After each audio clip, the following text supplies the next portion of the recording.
हरि ओम।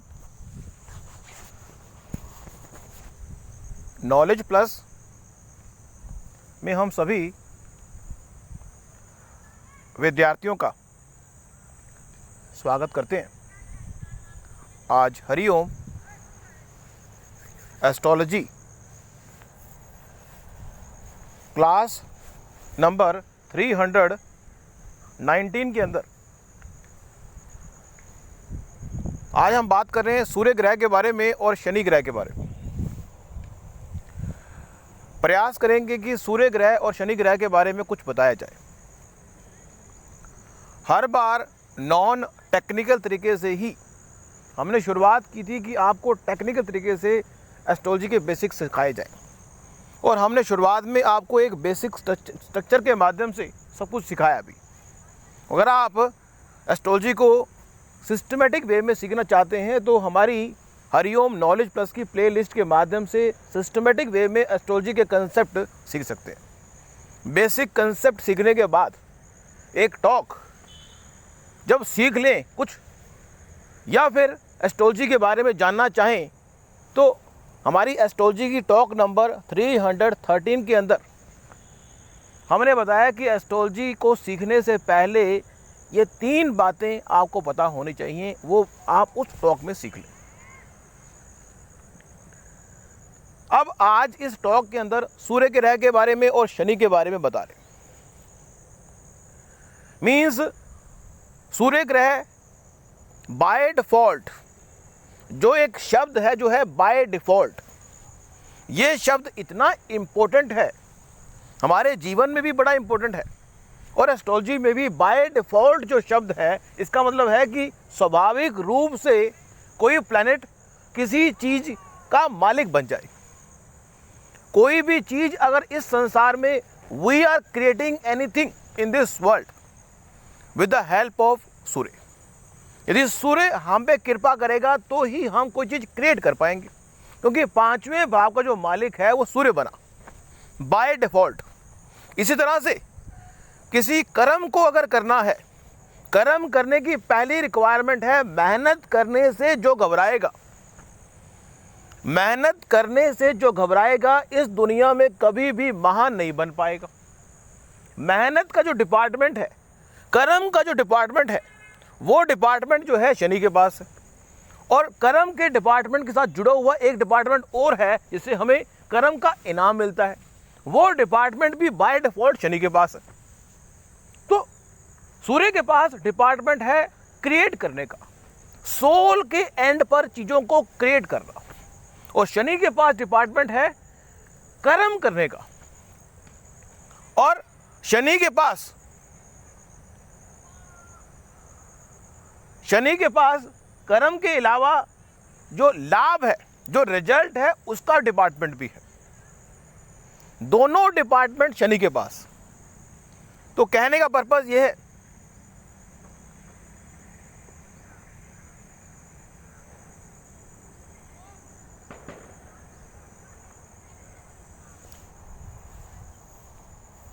तो ये हुआ हमारा बाय डिफॉल्ट की। अब जन्म कुंडली के अंदर एक बाय डिफॉल्ट का जो कंसेप्ट है वो हमें ध्यान रखना होता है।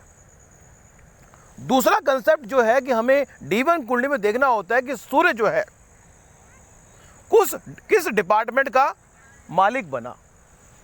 हमें यह देखना होता है कि जो शनि है वो किस डिपार्टमेंट का मालिक बना। मीन्स एक डिपार्टमेंट तो उसके पास बाय डिफॉल्ट हो गया, जो रहेगा ही रहेगा, चाहे शनि किसी भी भाग का मालिक बने, लेकिन वो डिपार्टमेंट जो कर्म का है वो तो उसके पास रहना ही रहना है, जो लाभ का है वो तो उसके पास रहना ही रहना है, और जो सूर्य का डिपार्टमेंट क्रिएटिविटी का वो उसके पास रहना ही रहना है। लेकिन अगर बाय चांस, और ये होता भी है कि आपकी कुंडली जो है वृष लगन की है, तो उस स्थिति में जो सूर्य का डिपार्टमेंट है वो चेंज हो गया। सूर्य का डिपार्टमेंट क्या होगा? हमारी संपत्ति का हो गया। और शनि का डिपार्टमेंट भी भाग्य का भी आ गया और कर्म का भी आ गया। कर्म का तो था ही, वो भाग्य का भी आ गया। तो कहने का पर्पस ये है, अब यहाँ पे एक विरोधाभास आया कि बाय डिफॉल्ट सूर्य का डिपार्टमेंट 5वें भाव का था और बाय डिफॉल्ट शनि का डिपार्टमेंट 10वें और 11वें भाव का था। लेकिन आपकी कुंडली में या जिस जातक की कुंडली आप देख रहे हैं, या अपनी कुंडली को देख रहे हैं, या किसी क्लाइंट की कुंडली को देख रहे हैं, या अपने रिलेटिव की कुंडली को देख रहे हैं, ऑन दैट सिचुएशन ये डिपार्टमेंट चेंज भी हो सकते हैं। लेकिन जो बाय डिफॉल्ट डिपार्टमेंट का असर है वो लगभग 50% है। लेकिन जो डिपार्टमेंट उसको मिला है उसका असर भी रहेगा, कि उसका भी असर है अपने आप में। तो क्या कोई व्यक्ति पूछे कि बाय डिफॉल्ट डिपार्टमेंट्स की इंपॉर्टेंस तो कभी कम हो ही नहीं सकती, लेकिन जो डिपार्टमेंट मिला है उसको भी हम इग्नोर नहीं कर सकते।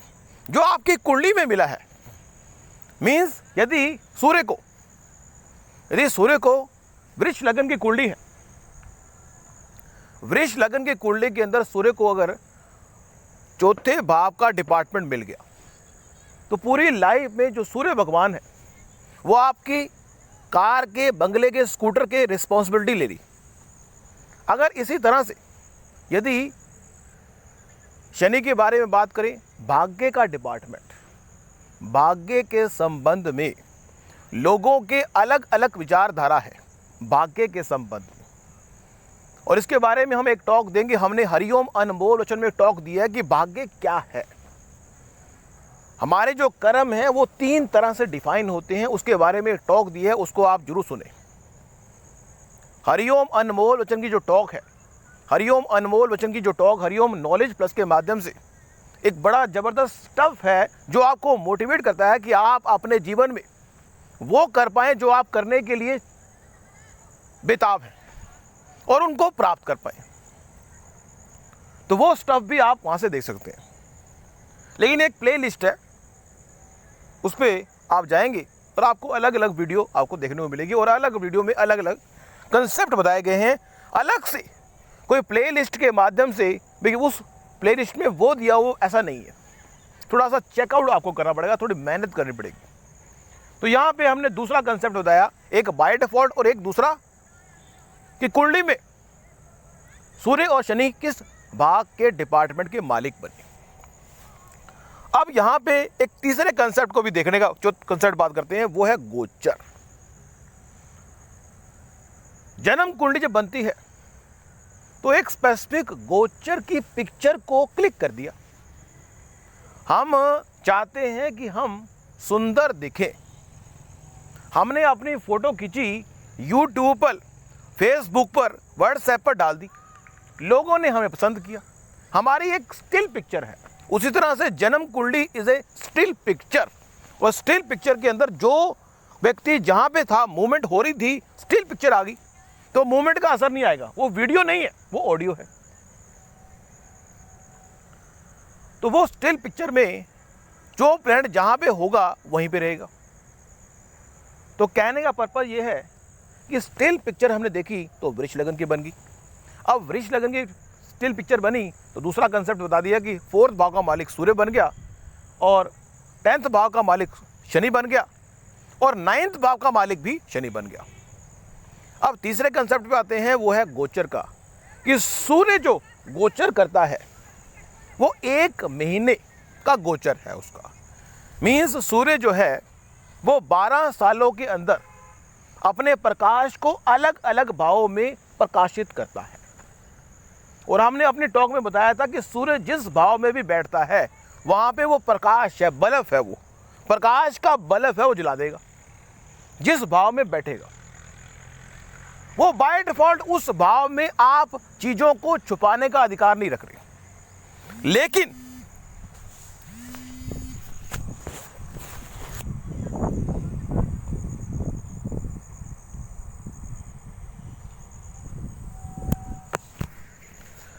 लेकिन जो गोचर है वो भी 1 महीने के लिए आपको प्रेरित करता है कि आप 1 महीने के लिए कोई चीज़ छुपाने का प्रयास ना करें। अभी हमने बाय डिफॉल्ट की बात की, हमने बात की कि जो सूर्य है वो चीज़ों को क्रिएट करने के लिए रिस्पॉन्सिबल है। तो एक बाय डिफॉल्ट चीज़ों को क्रिएट करने के लिए जो स्नैपशॉट मिला है वो लाइफ टाइम के लिए उस भाव में चीज़ों को क्रिएट करने के लिए दे दिया आपको। मान लो किसी व्यक्ति का सूर्य जो है 6ठे भाव में, एग्जाम्पल ले लें, बाय डिफॉल्ट सूर्य किसी भाव में बैठेगा बाय डिफॉल्ट सूर्य किसी भाव का मालिक बनेगा। अब बाय डिफॉल्ट अगर काल पुरुष की बात करें तो वहां पे बाय डिफॉल्ट सूर्य कहां बैठेगा ऐसा कोई निश्चित नहीं है। काल पुरुष की कुंडली में सिर्फ ये डिसाइड किया हुआ है कि सूर्य जो है 5वें भाव का मालिक बनता है बस। लेकिन बाय डिफॉल्ट सूर्य की प्लेसमेंट के बारे में कोई बात नहीं है। लेकिन हम अपनी जो कुंडली है उसके अंदर सूर्य को देख ले कहां पे। सूर्य अगर 6ठे भाव में है तो लाइफ टाइम के लिए या हम कहें जीवन के पहले पड़ाव के लिए, क्योंकि हमें ये आपको बताया, आपको हरिओम नॉलेज प्लस के माध्यम से हमने आपको बताया कि सूर्य D1 कुंडली जीवन का पहला पड़ाव है। D1 कुंडली जीवन का पहला पड़ाव है। D9 कुंडली जीवन का दूसरा पड़ाव है। या D1 कुंडली एक्सटर्नल व्यू है किसी व्यक्ति का और D9 कुंडली उसका इंटरनल व्यू है। तो D1 कुंडली के अंदर सूर्य अगर 6ठे भाव में बैठा हुआ है तो लाइफ टाइम के लिए सूर्य आपको प्रेरित करता है कि 6ठे भाव में चीजों को क्रिएट करो। अब 6ठा भाव तो संकट का है, चैलेंजेस का है, तो सूर्य वहां बैठ के आपको चैलेंजेस को फेस करने की ताकत दे सकता है। You have to create something to face the challenges of your life. You have to face something to face, you have to create something to face the challenges of your life. ये समझ में आ गया। लेकिन अब गोचर के बारे में बात कर ली। सूर्य का जो गोचर है वो हर महीने करता है। मीन्स सूर्य पहले भाव में आएगा, दूसरे भाव में आएगा। जब सूर्य 6ठे भाव में आएगा तो एक विस्फोटक रिजल्ट मिलेगा आपको। एक ऐसी घटना घटित होगी। ऐसा कहते हैं कुंडली में कि जब सूर्य अपने जन्म कुंडली के सूर्य के पास आता है तो विशेष घटना घटित करता है। या हम कह सकते हैं कि आपकी मुलाकात, सूर्य का मतलब है कि आपकी मुलाकात आपके प्रारब्ध से होने वाली है। प्रारब्ध इज द भाग्य। भाग्य से मुलाकात सूर्य कराता है। गोचर के पॉइंट से भी कराता है। कोई व्यक्ति आपके घर में आ जाए, कोई व्यक्ति आपके घर में आ जाए मीन्स गोचर का मतलब है कोई व्यक्ति का आपके घर में आ जाना। पहले भाव में आएगा तो आपकी पर्सनैलिटी को निखारेगा सूर्य। 1 महीने के लिए सूर्य पहले भाव में आएगा, क्योंकि सूर्य का जो गोचर है वो 1 महीने के लिए है। दूसरे भाव में आएगा तो दूसरे भाव को प्रभावित करेगा 1 महीने के लिए कि आप छुपा नहीं सकते, क्योंकि सूर्य बाय डिफॉल्ट चीजों को क्रिएट करने का कारक है। इसलिए पहले भाव में आएगा तो आप अपनी पर्सनैलिटी के संबंध में कोई चीज क्रिएट करेंगे। दूसरे भाव में आएगा तो आप बोलने के संबंध में, पैसे के संबंध में कोई चीज क्रिएट करेंगे। आप एक नया बैंक अकाउंट खोल लेंगे।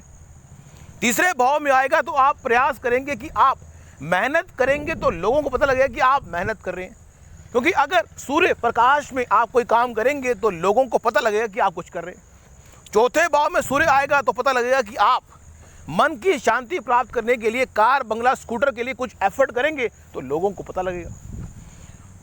5वें भाव में आएगा तो जो चीज आप क्रिएट करने जा रहे हैं उसका भी पता लगेगा। 6ठे भाव में आएगा तो आप अपनी रूटीन को छुपा नहीं पाएंगे। अब आपकी रूटीन सूर्य भगवान की तरह हो जाएगी। जिस तरह सूर्य भगवान अपने आप को छुपाने का प्रयास करें तो क्या किसी व्यक्ति से सूर्य भगवान अपने आप को छुपा सकते हैं? नहीं छुपा सकते। 7वें भाव में आएगा तो आपका लाइफ पार्टनर के संबंध में आप चीजें में आपका जो लाइफ पार्टनर होगा वो सूर्य भगवान की तरह बन जाएगा।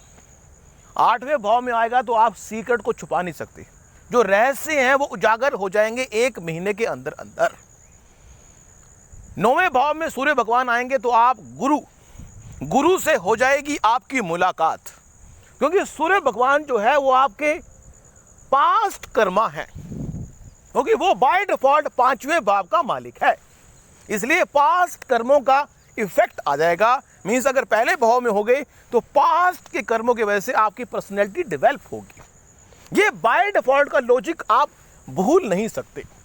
लेकिन जो कुंडली में सूर्य भगवान है उसका भी लॉजिक आएगा 25-30%, तो वो भी आप भूल नहीं सकते। मीन्स एस्ट्रोलॉजी जो है एक प्रकार का कंपाइलेशन स्टडी प्लान है। जितना कंपाइलेशन करना आपको आएगा उतना आप अपने एंड पर उसको कंपाइल करके समझ पाएंगे। इसलिए एस्ट्रोलॉजी में जो डायनेमिक फोरकास्टिंग का फॉर्मूला है वो अलग अलग व्यक्ति द्वारा अलग अलग आता है, ये स्वाभाविक है। लेकिन फिर भी जितना रहस्य सूर्य के बारे में लोग जानेंगे उतना वो आउटपुट को जनरेट कर पाएंगे। मान लो एक व्यक्ति को सूर्य के बारे में 100 बातें पता है, तो वो 100 बातों के हिसाब से उसके गोचर को फोरकास्ट कर पाएगा। अगर किसी व्यक्ति को सिर्फ 5 बातें पता हैं तो वो 5 बातों के हिसाब से उसके गोचर को, मीन्स एक व्यक्ति आपके घर में आया, एक व्यक्ति आपके घर में आया और उस व्यक्ति के बारे में आपको 5 बातें पता हैं, तो आप उस व्यक्ति के घर में आने से, एक महीना रहने से आप उन 5 बातों के बारे में ही लोगों को अवेयर कर सकते हैं कि ये व्यक्ति के अंदर 5 गुण हैं, इनसे वो 5 गुण ले लो। लेकिन अगर आपको पता है कि वो जो व्यक्ति आपके घर में आ रहा है उसके अंदर 100 गुण हैं, तो आप 100 गुणों के बारे में बात कर लेंगे। क्योंकि एस्ट्रोलॉजी जो है एक एंडलेस, इतना रहस्य है एस्ट्रोलॉजी में कि एंडलेस समुंदर है। इस एस्ट्रोलॉजी के समुंदर में जितने आप गोते मारते हो, जितने गोते मारोगे उतना और पता लगेगा। Reference point endless, astrology is a science, endless science. तो यहाँ पे हमने सूर्य के बारे में, सूर्य अगर 9th भाव में होगा तो आपके गुरु से मुलाकात हो सकती है। 10th भाव में आएगा तो आपका जो कर्म है आप छुप नहीं सकता, कर्म को छुपाए छुप नहीं सकता। सूर्य अगर 11th भाव में आएगा तो आपको पूर्व जन्म के माध्यम से कुछ लाभ मिलेगा। सूर्य अगर 12th भाव में आएगा तो आपको कुछ खर्चा करना पड़ेगा। ये तो हुआ गोचर का कंसेप्ट। हमने कहा था गोचर का जो कंसेप्ट है वो आपको कुछ देने आता है, गोचर आपको कुछ देने आ रहा है, महादशा से कुछ लेना होता है। मीन्स कोई व्यक्ति आपके घर में आ गया तो वो देगा आपको, आप उससे कुछ ले सकते हैं। लेकिन अगर किसी व्यक्ति के आप घर गए तो आपको लेना पड़ेगा। तो महादशा के पास जाएंगे तो कुछ लेना पड़ेगा। लेकिन सूर्य जो है 5वें भाव का मालिक होने की वजह से महादशा के अंदर, सूर्य जब इफेक्टिव होगा महादशा के अंदर, और बाय डिफॉल्ट सूर्य किस किस भाव का मालिक है उस भाव के संबंध में व्यक्ति को रिजल्ट मिल सकते हैं यदि वो उसके लिए एफर्ट करे तो। मैं महादशा किसी घटना को घटित करने के लिए गोचर और महादशा और ट्रांजिट के हिसाब से भी महादशा और गोचर ही 2 ऐसे इवेंट है जिसकी मदद से हम किसी घटना को पिन पॉइंट करने का प्रयास करते हैं। टेक्निक अलग अलग है, there are so many technique, हम हर टेक्निक के बारे में आपको बताएंगे, लेकिन ये एंडलेस है। लेकिन हमें यहाँ पे बताया कि गोचर और महादशा, गोचर मीन्स कोई व्यक्ति आपको कुछ देने आ रहा है, और महादशा मीन्स किसी व्यक्ति से, मान लो कोई व्यक्ति पावर में आ गया तो पावर में आने वाले व्यक्ति से मुलाकात करनी पड़ती है। वो आपके घर में आएगा गारंटी नहीं, लेकिन खास बात है कि अगर सूर्य की चल रही है वो महादशा, वो पावर में है और गोचर भी कहीं कर रहा होगा। मीन्स एक व्यक्ति अगर पावर में है तो कहीं तो गोचर करेगा, तो जहाँ पे वो गोचर करेगा वहाँ पे वो देने की बात कर रहा होगा, और जहाँ पे वो पावर में, क्योंकि इस संसार में कोई व्यक्ति अगर होगा या तो वो अपने घर में होगा या अपने बिजनेस ऑफिस में होगा या कर्म भूमि में होगा, कहीं तो होगा, या ट्रैवलिंग कर रहा होगा, कहीं तो होगा। अब हमने सूर्य के बारे में बात कर ली काफ़ी। अगर हम शनि के बारे में बात करें, अब शनि के संबंध में टॉक लंबी हो रही है, घबराए नहीं। शनि के संबंध में कुछ थोड़े से पॉइंट डिस्कस करेंगे। अब शनि के संबंध में जब हम बात करते हैं, हमने कहा कि शनि जो है 10th भाव का और 11th भाव का मालिक है। शनि जो है वो 10th भाव का और 11th भाव का मालिक है। तो कर्म के बारे में जब व्यक्ति शनि आएगा तो कहेगा कर्म और लाभ दोनों के बारे में बात करेगा। भाई ये काम करोगे तो ये लाभ मिलेगा, ये काम करोगे तो ये लाभ मिलेगा। शनि का डिपार्टमेंट है कर्म करोगे लाभ मिलेगा, कर्म करोगे लाभ मिलेगा, ये काम करोगे ये लाभ मिलेगा, ये काम करोगे ये लाभ मिलेगा। एक न्याय प्रिय प्लैनेट है शनि। सूर्य का जो गोचर है वो 1 महीने का है, लेकिन जो शनि का गोचर है वो 2.5 साल का है। शनि जो है 30 साल के टाइम पीरियड में शनि जो है वो 30 साल के टाइम पीरियड में एक जातक को 12.5 साल के टाइम पीरियड में फल देने के लिए उसके घर आता है। कोई व्यक्ति आपके घर आएगा, सूर्य भगवान आपके घर में 1 महीने के लिए आते, लेकिन शनि भगवान आपके घर में मीन्स 1 साल के टाइम पीरियड में 1 महीने के लिए एक घर में आएंगे। लेकिन सूर्य भगवान, शनि भगवान एक घर में 2.5 साल के लिए आएंगे। और 2.5 साल के लिए कोई व्यक्ति किसी घर में आ जाए तो वो अपने कर्म की और कर्म से मिलने वाले लाभ के बारे में बात करेगा। नॉर्मली शनि की 7.5 के बारे में हमने पहले भी एक टॉक की थी। शनि की 7.5 और शनि की ढैया, ये 2 कंसेप्ट बड़े इंपॉर्टेंट हैं।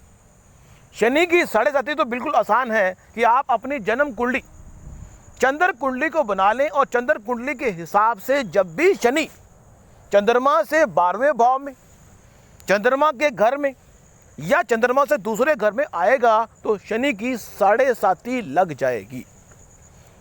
चंद्रमा से 12वें भाव में शनि का गोचर 7.5 की शुरुआत करता है।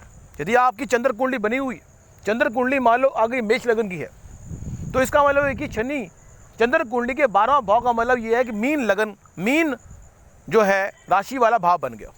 मीन राशि में जब भी शनि गोचर करेंगे तो उस व्यक्ति की जिसकी चंद्र लगन की जो कुंडली है वो मेष लगन की है, उसके लिए 7.5 शुरू हो जाएगी। पैरों में आ जाएगी, फिर छाती पे आ जाएगी और फिर सिर पे चली जाएगी। तो 7.5 साल। सेम ही जब शनि इसी टाइम के दौरान एक ढैया 4th भाव, चंद्रमा से 4th भाव और चंद्रमा से 8th भाव, चंद्रमा से 4th भाव और चंद्रमा से 8th भाव में शनि की ढैया चलती है। अब ये कंसेप्ट क्या है इसको हम आगे डिस्कस करेंगे, लेकिन यहाँ पे सिर्फ कंसेप्ट समझ ले कि ये क्यों ऐसा है कि चंद्रमा से 12वें भाव में शनि होगा, चंद्रमा से चंद्रमा वाले भाव में शनि होगा, चंद्रमा से 2nd भाव में शनि होगा, तो होगी 7.5 का प्लान। चंद्रमा से शनि अगर 4थे भाव में होगा, चंद्रमा से शनि यदि 8वें भाव में होगा तो शनि की होगी ढैया। मीन्स एक व्यक्ति शनि की 7.5 से परेशान भी हो सकता है और लाभ भी मिल सकते हैं। और ऐसा कहा गया है कि शनि जो प्लेनेट है वो हमारे कर्मों का रिजल्ट देता है। शनि जो प्लेनेट है हमारे कर्मों का रिजल्ट देता है, चाहे शनि की 7.5 हो, चाहे शनि की ढैया हो। अगर हमने अच्छे कर्म किए हैं तो रिजल्ट अच्छा ही मिलेगा। एक विद्यार्थी पूरे साल तो पढ़ता नहीं, पेपर दे के आता है और उम्मीद करता है कि रिजल्ट में वो पास हो जाए। How it is possible? वो चाहे भगवान को सुबह से लेकर शाम तक 24 के 24 घंटे भगवान के आगे मंदिर में बैठा रहे और भगवान को कहे कि मैं पास हो जाऊँ, पेपर में कुछ लिख के आया नहीं। हाउ इट इज़ पॉसिबल कि वो एग्ज़ाम में पास हो जाएगा? पास तो होगा नहीं। तो कहने का पर्पज़ ये है कि शनि जो है रिजल्ट ओरिएंटेड है। जो कर्म आपने किया है उस हिसाब से रिजल्ट देता है। तो शनि की जो गोचर है वो 2.5 साल का है। और महादशा, अब अगर हम शनि की महादशा को चेकआउट करने का प्रयास करें, सूर्य की महादशा चीज़ों को क्रिएट करने के लिए आपकी पूर्वज जो आपके प्रारब्ध कर्म है उससे किसी व्यक्ति से मुलाकात करने के लिए बनाई गई है। और जो शनि की है महादशा वो चीज़ों को एक्टिवेट करने के लिए, आप आलसी बन ना जाए। आपको शनि कहता है कि यदि निठल्ले बैठे रहेंगे तो कुछ नहीं होगा। शनि की महादशा में व्यक्ति काम करना शुरू करता है। एक काम करता है, दूसरा काम का जो पिछला उसने काम किया उसका रिजल्ट भोगता है। अब वो रिजल्ट बुरा हो अच्छा हो अलग बात है, लेकिन रिजल्ट मिलता है। शनि की दशा में आपको रिजल्ट मिलेगा, अच्छा मिले बुरा मिले वो अलग इशू है, लेकिन मिलेगा। और साथ ही आपको कर्म करने की प्रेरणा भी शनि देता है, जिस जिस भाव का मालिक होगा। और शनि जो है वो आपको वॉलेंट्री बिना किसी पैसे के काम करने की प्रेरणा भी देता है। आप चीज़ों को इकट्ठा करना छोड़ते हैं। चीजों को यूज करने की कला। शनि कहता है अनुभव करो, एक्सपीरियंस करो, कर्म करने से एक्सपीरियंस होता है। ये थॉट है शनि की। नेक्स्ट क्लास में कुछ और जानकारी देंगे। टॉक लंबी हो गई है, घबराए नहीं। टॉक को सुना आपने, विशेष कृपा आपकी, थैंक यू सो मच। आपने इतनी लंबी टॉक को सुना, थैंक यू सो मच। ये लंबी टॉक को सुनना भी शनि की कृपा से होता है। किसी भी चीज को लॉन्ग टर्म में कैरी ऑन करने की क्षमता जो है शनि देता है। किसी चीज को लॉन्ग टर्म, सहन शक्ति का डिपार्टमेंट शनि के पास है। मीन्स किसी चीज को लॉन्ग टर्म में अगर कैरी कर रहे हैं तो इसका मतलब शनि की कृपा आप पे है। किसी वीडियो को लॉन्ग टर्म में सुन रहे हैं तो इसका मतलब शनि की कृपा आपके पास है, क्योंकि शनि जो है धैर्यवान बनाता है। Thank you so much for listening and always supporting Hariom knowledge plus.